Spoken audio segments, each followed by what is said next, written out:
Hayi-ke nina benkashana kaMenzi eniphuza umlaza ngameva.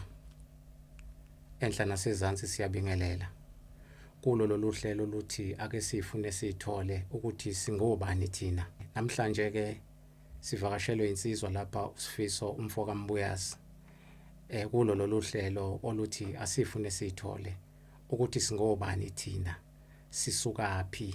Yayithini indaba yethu ngesikhathi sokhokho bethu? Isithini indaba manje? Ingakho ke simlandileke. Ngizothatha leli thuba ngimbingelele. Sifiso mfowethu angikubingelele kulolu hlelo ake sifune sithole. Ngiyabonga kakhulu Mabhodla ngamukela namhlanje. Ngiyajabula kakhulu kuba kuleli khasi. Ngiyabingelela kakhulu naba bukeli namhlanje.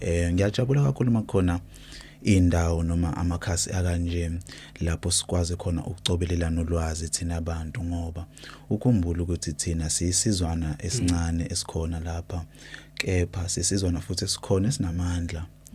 Sisizwana futhi engicabanga ukuthi ke siphokophele kakhulu ekulento ekuthiwa iphambili noma ifuture. So thina abantu siyajabula kakhulu uma ukuthi kukhona indawo ekanje lapho sikwazi ukucobelelana khona, sikwazi ukusekelana khona umucu lapho nalapho umuntu ayothunga kwakhe naye akwazi ukwakha umuzi, ngoba phela sike sizithi izinto umuntu ngabantu.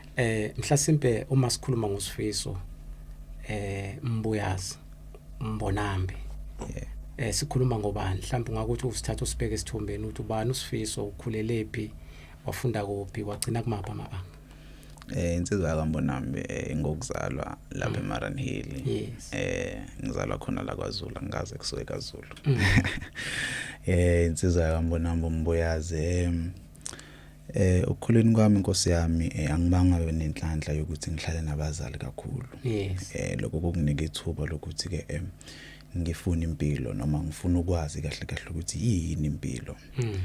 Kunokuba mhlambe ngizama ukuyizonda, but ngizama ukuyifuna ukuthi yini impilo. Ingakho sikwazi ukuthi mhlambe size sifike ekwambulelekeni izinto eziningi efana nalezi sothi mase siyicobelela namhlanje, akwazi nomunye ukufunda, akwazi nomunye ukusizakala omunye umuntu. So owakambona umntwana ufundile waze wafika lapha eMangosuthu, ilapho bengcine khona ukufunda Nkosi yami. So ngumuntu kahle kahle oyifuna kakhulu impilo, ngumuntu oyinaka kakhulu impilo.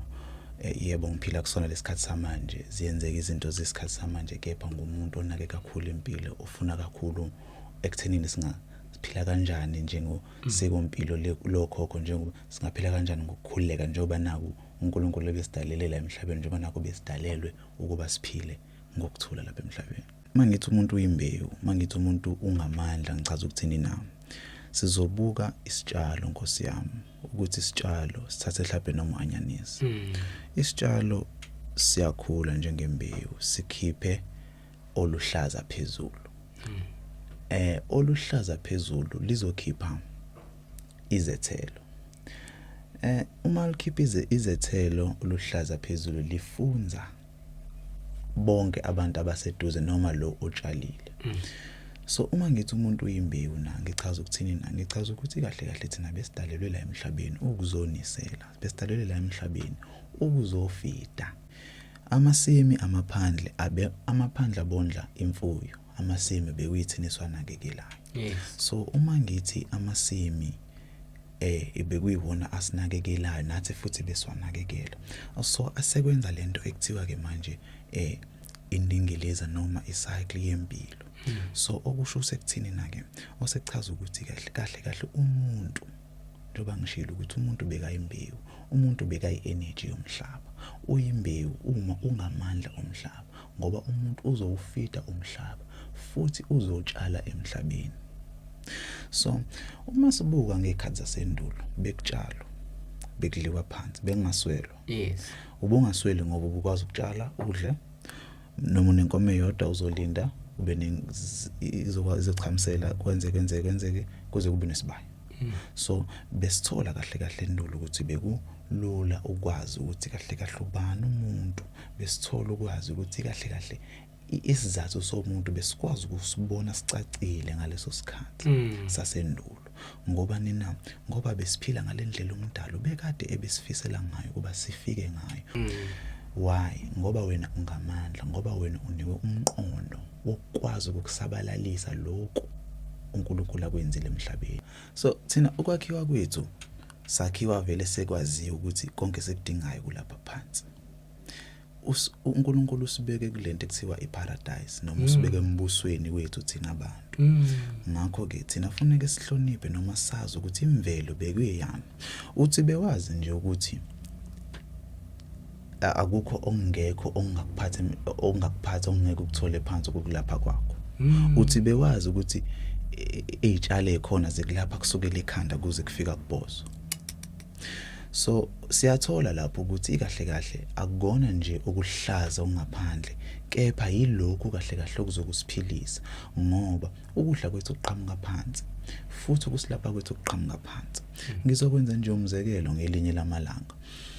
Wake wathi omunye ngapha emasabhabsini kumile ugwayi wesiZulu egcekeni.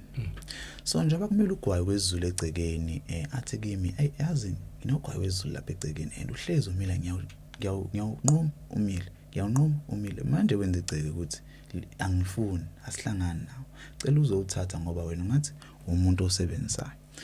Hayi mangisondela ngizowuthatha hayi sixoxeke sixoxe athi lo mama hayi la ekhaya inkinga ukuthi ubaba nengane bashawe isifo sofuba. Njoba banesifo sofuba nje bahamba treatment bekuyisikhashana. Ebese ngiyibuza umbuzo ukuthi hawu ngakho kodwa ngiyanqamula ikhambi lesifo sofuba. Athi no awunqamula ikhambi lesifo sofuba unqamula ugwayi wesiZulu. So siyala ekuthenini ikahle kahle ebaleke gephi ukwazi ukuthi isitshalo noma umuthi uyini njengoba isiZulu sisho ukuthi kahle kahle umuthi into emila ngaphandle. So ebese ngiyabuza ukuthi mina njengoba uthi ule treatment indaba ngingabi right. Athi hayi odokotela basabuka. Okay. Cela uthathe wenze kanje ngiyabuya after 2 weeks ngizowenza njani ngizokha lesi singala ngoba zazi imbili ngathi ngizokhe sisodwa lesi uzobe wenze nje ngaso ngizobuya ke ngizosikha ukuthi akusebenzi. Ngathi ngibuya wathi angasasikha. So engikubonayo ukuthi thina ulwazi selidingayo ukujula ukuthi kahle kahle lesi sitshalo besiyini lesi sitshalo besingisiza ngani ngoba uthi athi amakhehla uvula umlomo uyazelapha noma uyazebulala.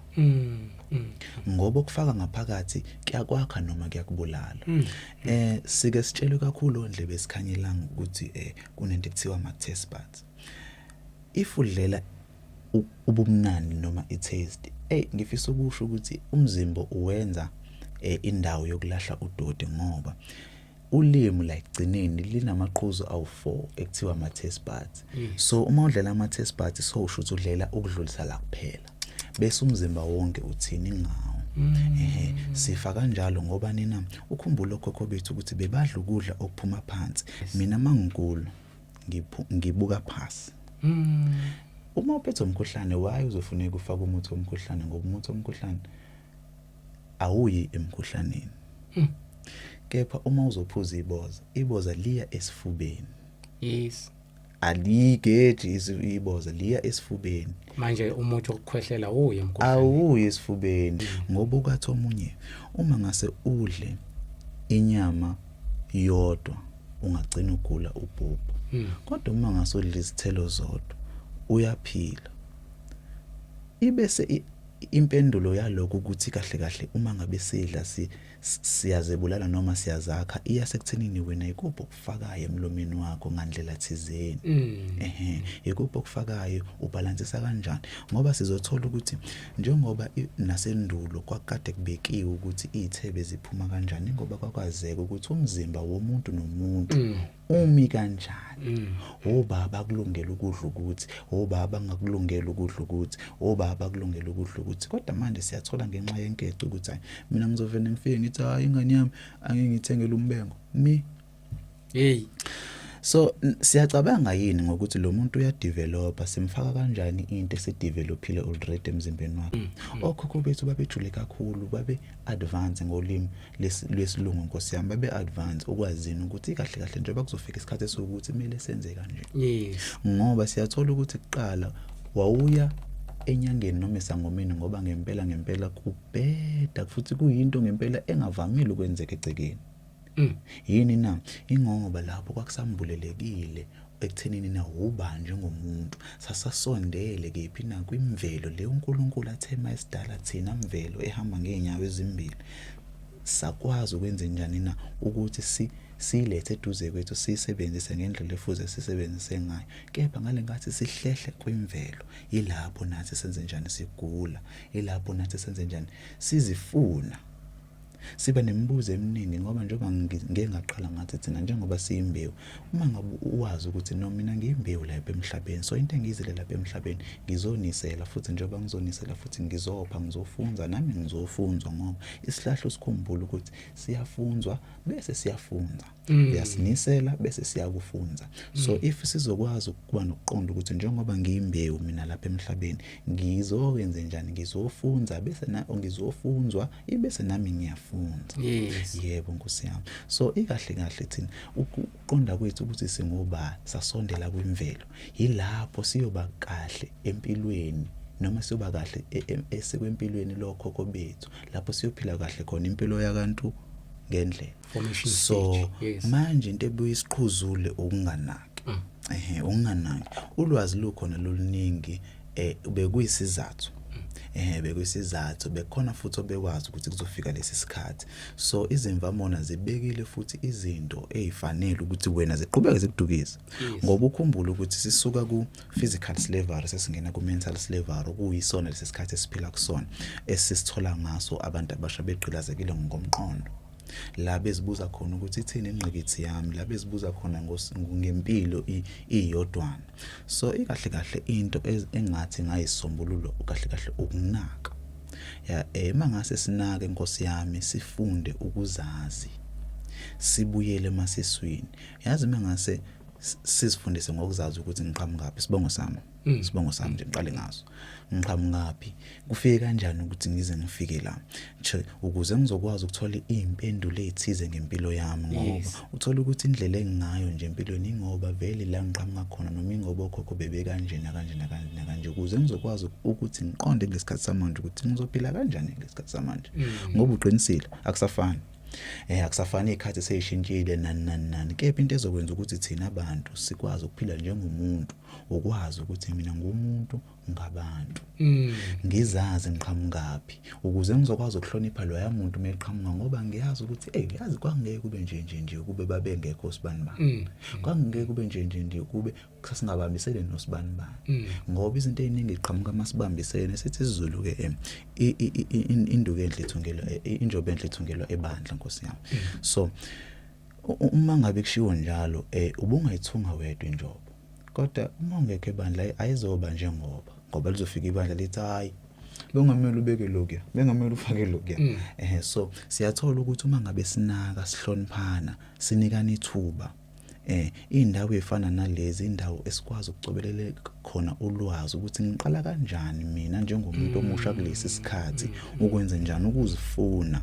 nokuzithola qala esibongweni sakho qala ekuzazeni ukuthi unguba but wazi ukuthi umuntu ngabantu njengoba sibekiwe singumuntu sihlakaniphile thina sijule kakhulu thina ndle mnyama sijule kakhulu sihlakaniphile si efficient ngolimi lesilungu Nkosi yami ngoba uma ngabe senza konke lokho Nkosi yami okuwubumbano noma ukuzazi sizokwazi ukubumbana ngendlela ngoba ngizobe sengazi ukuthi yazi abakasibani babalekile ngoba kwayekwenzeka kanje awuyazi babalekile awuyazi kwenzeka kanje sikwazi ukwenza njani ukuhlonipha impilo sikwazi ukwenza njani ukuhlonipha imvelo ngoba thina siyimvelo ehambayo ngeke uyimvelo ehambayo wena uzosebenzisa into engayona imvelo kuwena bese uzitshela ukuthi impilo yakhe izokwazi ukuba nezimpendulo izosombululeka but masosebenzisa izinto engayona imvelo sivala ini lapha isisombululo noma sivala ukwambuleka kwethu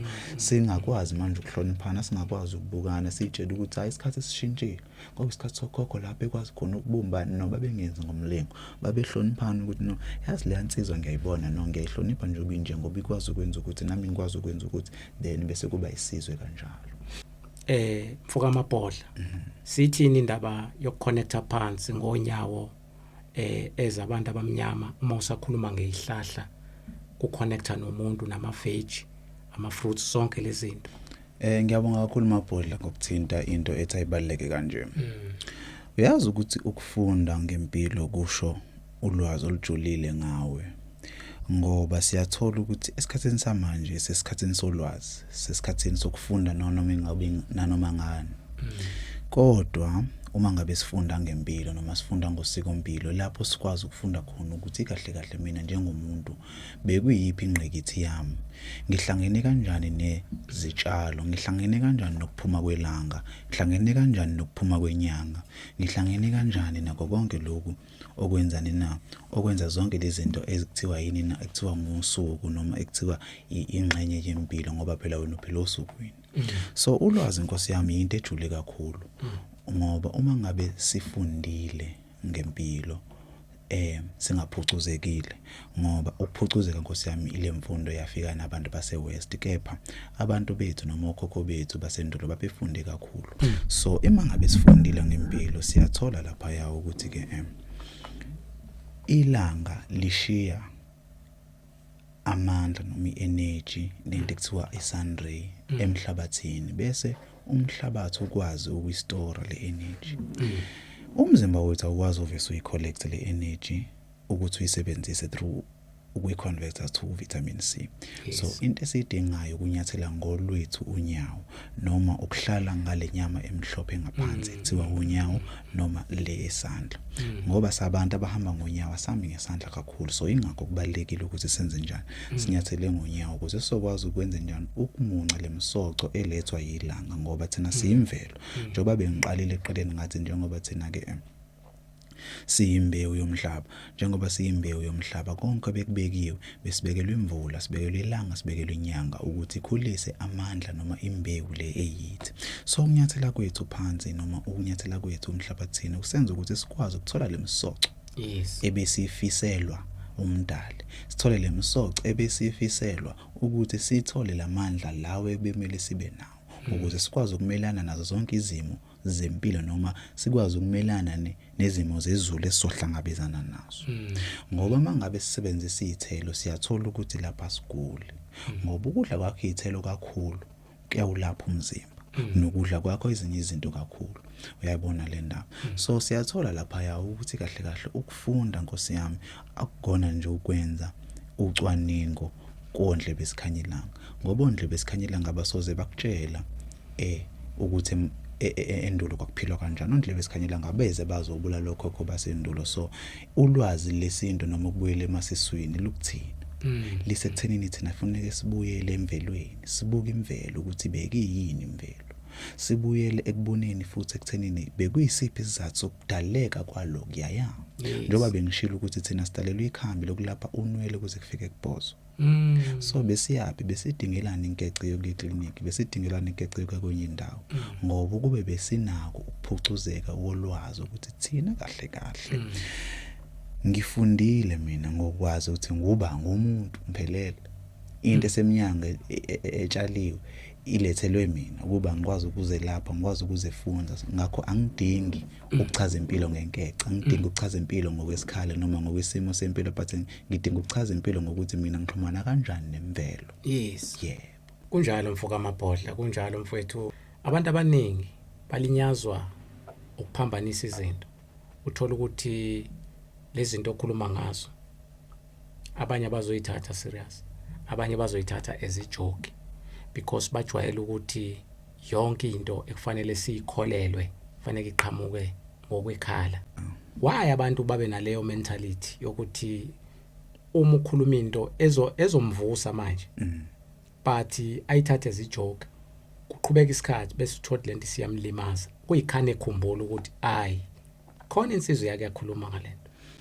Bangake nje abazokutshela ukuthi mina ngeke ngihambe emhlabathini ongcolile, ngeke ngihambe ngehlathini ngiyokukha izithelo ngoba manje zinje ulwazi kahle kahle nokuzitshela ngoba uma ngabe sifundile besokwazi ukuthi lo muntu uyangibonisa njengoba engibonisa ungibonisa ephuzwini lekutheni na uyangifundisa so thina uma ngabe kuthiwa sinalo ulwazi lokusihlonipha besokwazi ukuthi njengosibanibani njengoba lento engitshela yona noma njengoba ubengichazela ngoba ubekazi ukuthi kufuneke ngiye phambili ubengichazela ngoba bengakona naye ukuthanda kwakhe kepha bekuyisikhathi sokuthi ngithole lesi sinkwa njengamanje so ingakho ngithi mina masibuyele empandeni zethu sikwazi ukwenza njani na ukuhlonipha sikwazi ukuhloniphana sinikana ithuba lokuthi sikwazi ukuzifundisa sesibuyele emasiswini ngoba lokho esikufunda manje asikufundeli ekuthenini yeka konke okwenzayo manje kepha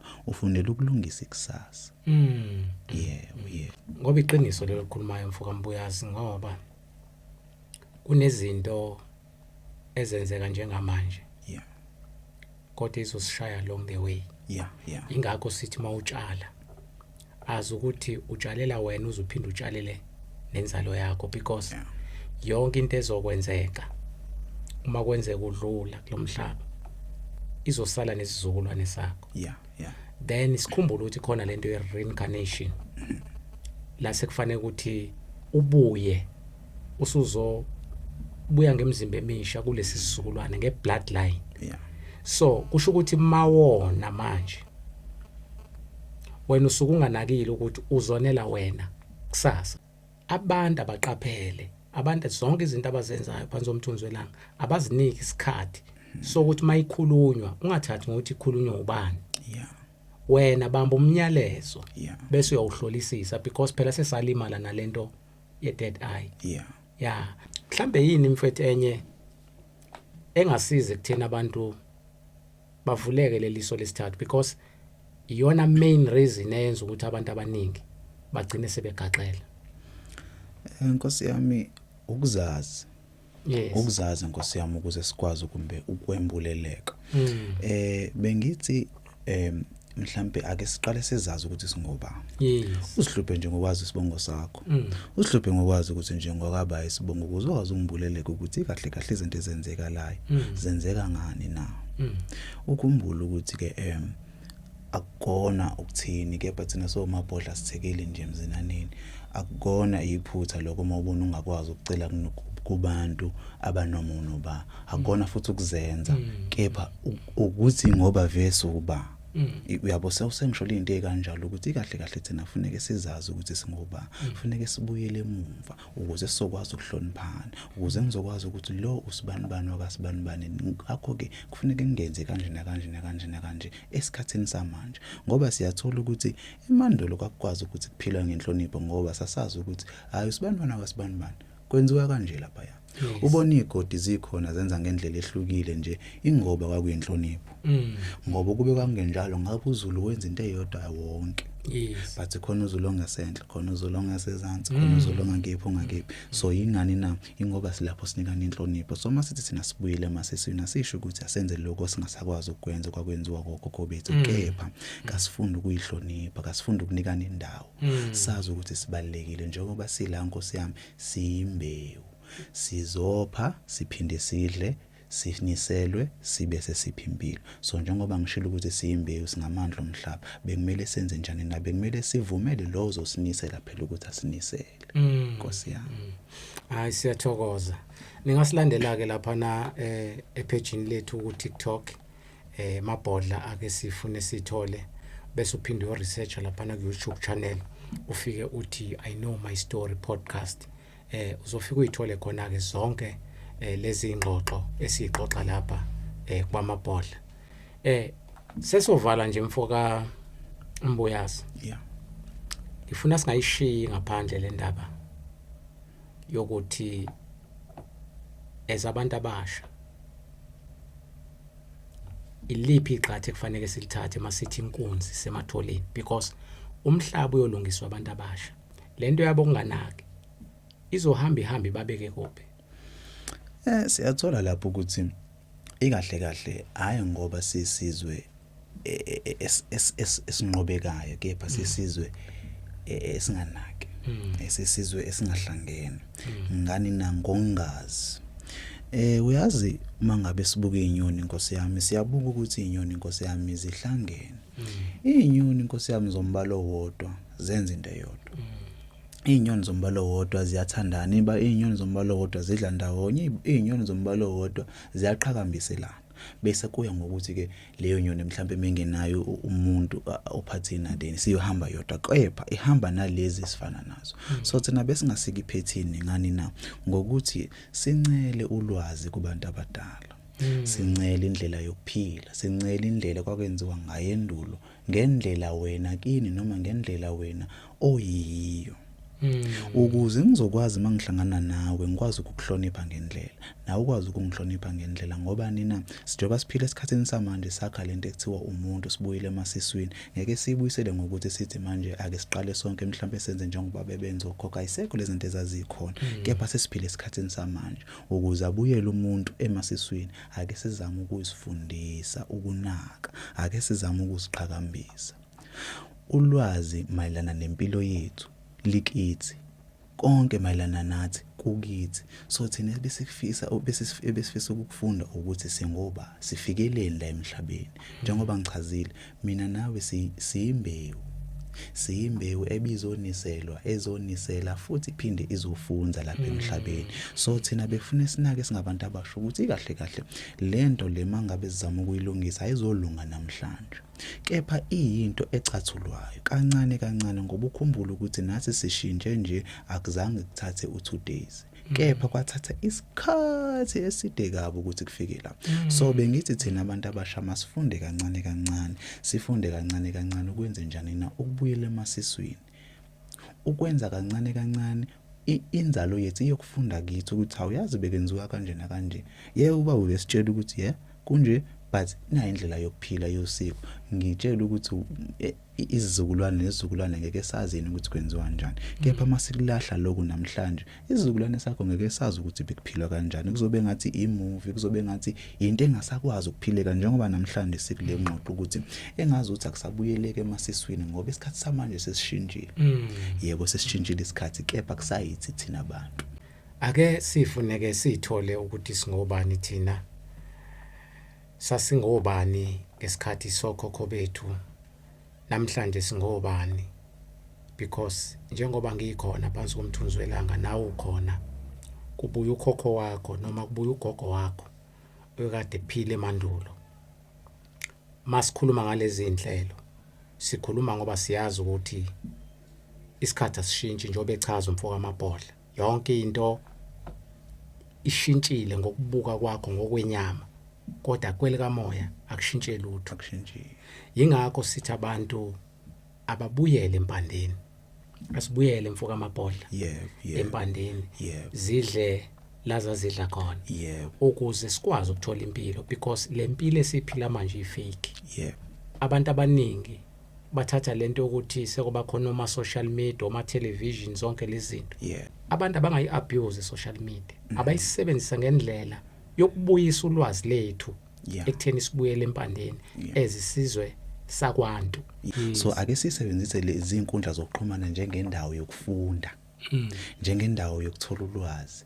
njengendawo yokuzidevelopa wena njengomuntu angabi indawo nje yokuchitha isikhathi nje kuphela kodwa kube indawo yokuzidevelopa njengomuntu ake wenza ukuthize awukufunda ukuthize awukuzibuze bakuphela usuku ukuthi namhlanje yini ngifundile namhlanje ngenzeni nje uzibuze hayi ukuthi khona la usubmita khona hayi ukuthi khona la uzothi cha ngizibuze ngenzeni ngifundeni ngenzeni oluhle so sikwazi ukwenza njani na ukusebenzisa izinto zesikhathi samanje ukubuyela kephi na ukubuyela emasiswini ngoba phela ubuntu kahle ukwenzani na ukwenza okuhle komunye umuntu lokho obungakuthanda ukuthi kwenzeke kuwena na so sekuchaza ukuthini na sekuchaza ukuthi uyafundisa uyapha uyenzani ukwenza konke lokho ebengakubala so bese ngasebenzisa social media ukwenza konke lokho ekuthiwa ubuntu bese ngabuyela emasiswini ngaso esikhathini samanje ngazi izinto zamanje hayi ukuthi mhlambe sesithi ake sambe manje siyohlala kogoqa sithandaze lokho babehlala no kepha kuyinto ekwazi ukwenzeka kancane